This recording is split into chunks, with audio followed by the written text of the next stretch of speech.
ஸ்டாலினுக்கு எனக்கும் நானும் அவரும் ஒரே ஒரு மகாநாட்டில் அவர் அறிமுகமான கோவை இந்திய எதிர்ப்பு மகாநாட்டில் அவர் தீக்குளித்த தியாகிகள் படத்தை திறந்து வைக்கிறாரு. நான் அதில் பாவேந்தர் படத்தை திறந்து வைக்கிறேன்.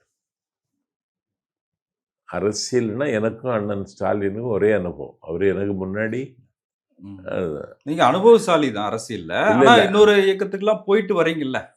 நான் போகலையே. நான் எந்த இயக்கத்துக்கும் போகணும்னு நினைக்கவே இல்லை. வைகோ அண்ணனுக்கு பிரச்சனை வந்தால வைகோவுக்காக குரல் கொடுத்து வெளியேறின வேணாம். நான் வெளியேறியவனை தவிர வெளியேற்றப்பட்டவன் அல்ல.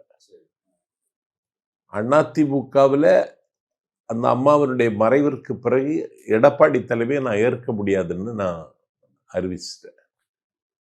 அதுக்கு பிறகு இன்னத்து கட்சி மாறணுன்னு இப்போ நீங்களே ஒரு பத்திரிகையாளர் என்ன தெரிஞ்சாலும் நீங்களே கேட்குறீங்க, மாறி மாறி போறீங்கன்னு. இல்லை வெளியே பேசுறது கேட்குறேன். இல்லை அப்படியெல்லாம் உங்ககிட்ட கேட்கறது சரியானது இல்லை. அது அப்படியெல்லாம் நோக்கம் கிடையாது. ஒரு பழி சொல்லுக்கு ஆளாகக்கூடாது, ஒரு மூன்றாவது நபர் முகஞ்சொலிக்கும்படியாக நடக்கக்கூடாதுங்கிற ஒரு பொது ஒழுக்கம் எனக்கிட்ட இருக்கு. அவரு ஏவாவேலு சந்திக்கிறீங்க. ஏவாவேலு என்ன எதிர்பார்க்கிறீங்கன்னு என்ன கேட்டார். ஒன்றும் எதிர்பார்க்கல.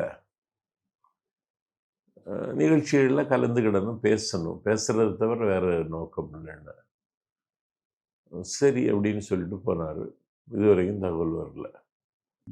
இல்லை அதுக்கப்புறம் இளைஞரணி சார்பில் பொய்ப்பெட்டி நிகழ்ச்சியெல்லாம் நடத்தினாங்க. பொய்ப்பெட்டி நிகழ்ச்சி நடக்கும் பொழுது முதல் நிகழ்ச்சி வந்து கோவில் லெனின், அப்புறம் ரெண்டாவது நிகழ்ச்சி நீங்கள் தான் பேசுனீங்க அதில். ஆமாம், அதில் கருப்பு செப்பு வேட்டியை எனக்கு தோளில் போட்டார் தம்பி உதயநிதி. உதயநிதி ஸ்டாலின் கட்சிக்கு கூப்பிட்டாரு, சேர சொல்லி கூப்பிட்டாருன்னு சொன்னீங்க. வேட்டியே போட்டார். சரி, வந்து அண்ணன் மைதானத்தில் அண்ணன் முடிவெடுக்கட்டும்னு சொன்னார். நான் உடனே முடிவெடுக்க முடியலை, ரொம்ப யோசிக்க வேண்டியது இருக்கு. ஒரு அரசியல்வாதியாங்கிறது ரொம்ப கஷ்டம். அதுலேயும் திமுகவில் சேர்ந்தா 11ஆம் தேதி ஆர்ப்பாட்டம்பாங்க.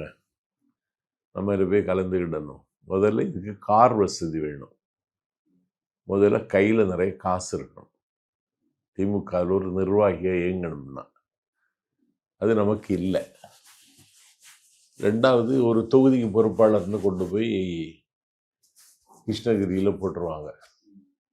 நான் கிருஷ்ணகிரியில் போய் தங்கியிருந்தேன். தொகுதியில் அங்கே என்னென்னு ஒன்றியம் இந்தியெல்லாம் பார்த்து இதெல்லாம் எனக்கு பிடிக்காத வேலை.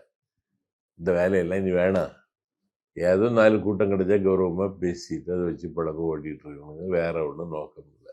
இன்னும் அந்த மனநிலையில் தான் இருக்கேன்.